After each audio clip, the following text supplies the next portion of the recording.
Salut à tous. Et ben je voulais vous donner des nouvelles parce que rappelez-vous, dans la dernière vidéo j'avais eu un entretien et je devais faire un essai pour un poste de serveuse et peut-être un poste de manager à voir après. Donc voilà, je voulais vous donner des nouvelles parce que j'ai fait ce fameux essai. J'ai donc fait ce fameux entretien et bon, ça s'est bien passé parce que du coup j'ai eu un petit débriefing après avec la manager, avec la responsable, et qui m'a dit du coup qu'elle voulait me faire démarrer dès le lendemain matin, mais j'ai refusé. Oui, j'ai refusé un job. En fait, j'ai refusé pour plusieurs choses, je vais vous expliquer tout de suite. La première chose, quand j'ai commencé à bosser, que j'ai fait l'essai, c'est que je me suis rendu compte que la responsable était là tous les jours et qu'en fait, elle avait du mal à laisser les gens évoluer, elle avait du mal à laisser les gens prendre des initiatives. Il y a par exemple un mec qui était là depuis 3 ans et qui pouvait toujours pas poser des plats sur la table tout seul. Il fallait qu'elle donne son accord à peu près sur tout. Et c'est vrai que c'est une façon de fonctionner que j'ai pas. Moi, j'aime bien pouvoir après, évoluer et pouvoir prendre des initiatives, et surtout pour poser un plat sur une table ou débarrasser une table. C'est vrai que c'est quelque chose que je sais faire, que je maîtrise et que n'importe qui peut maîtriser au bout de 3 ans. Et pour moi, c'est difficile de m'imaginer évoluer dans un endroit où j'allais pas du tout pouvoir prendre l'initiative et vraiment être cantonné à ok, pose sur la table quand je te le dis, débarrasse quand je te le dis, et jamais pouvoir prendre l'initiative, quoi. Les deux autres raisons pour lesquelles j'ai décidé de pas accepter le job, c'est que j'ai donc pendant le débriefing, j'ai demandé le salaire et les horaires. Donc c'était un job, elle avait besoin de quelqu'un pour 55 heures par semaine, donc quand même beaucoup d'heures sur la semaine, et surtout un salaire presque rien au-dessus du minimum en Nouvelle-Zélande. Et c'est vrai que je suis quand même vachement qualifiée.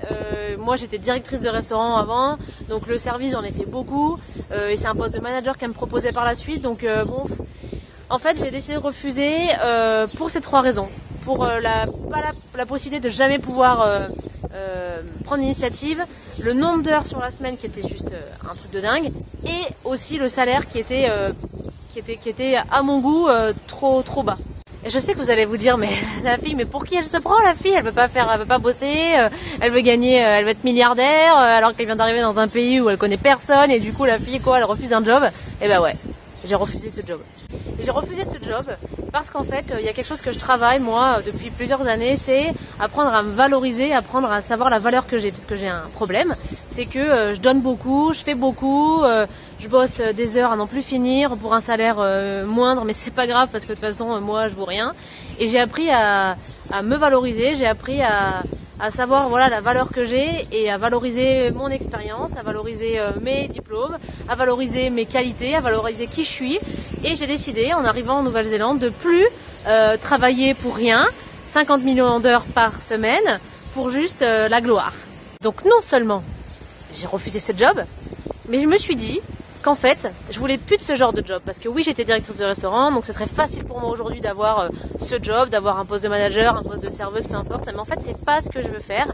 Et en m'autorisant à voir la valeur que j'ai, en m'autorisant à dire non, je veux plus ce job, je me suis autorisée aussi à me dire, en fait, ma passion, ce qui a vraiment au fond de moi, ce qui me passionne, et ce que j'ai jamais osé faire, et ce que j'ai jamais voulu faire parce que je pense que c'était jamais vraiment le bon moment pour moi de le faire, c'est, peut-être certains le savent, peut-être d'autres non, c'est la cuisine, c'est la pâtisserie.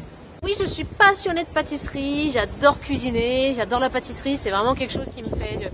Tous les jours je pourrais faire ça, j'adore ça. Et donc aujourd'hui j'ai décidé que je voulais me lancer là-dedans. Je suis arrivée en Nouvelle-Zélande avec un nouveau moi, un moi plus assumé, je me suis rasé la tête, voilà, je suis plus assumée, j'essaie d'avoir plus confiance en moi. Donc je veux faire de la pâtisserie, je veux faire de la cuisine, c'est quelque chose qui me passionne.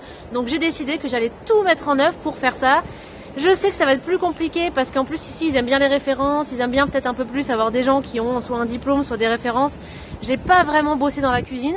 Bon, l'hôtellerie, la restauration, c'est quand même de la cuisine, mais c'est pas vraiment ce que j'ai fait. Donc j'ai décidé que j'allais quand même tout faire pour pouvoir bosser dans la pâtisserie, dans la cuisine en tout cas, et pouvoir évoluer dans ce milieu et faire que ma passion devienne mon métier. Pour finir cette vidéo, je voulais vous donner un conseil, plusieurs conseils, mais donc le premier, vous l'aurez vu, c'est d'apprendre à vous valoriser, de vous autoriser à vous donner de la valeur. Oui, vous avez de la valeur, donc ne faites pas les choses juste parce qu'il faut les faire par dépit ou non, faites les choses parce que vous avez envie de les faire et parce que vous le ressentez.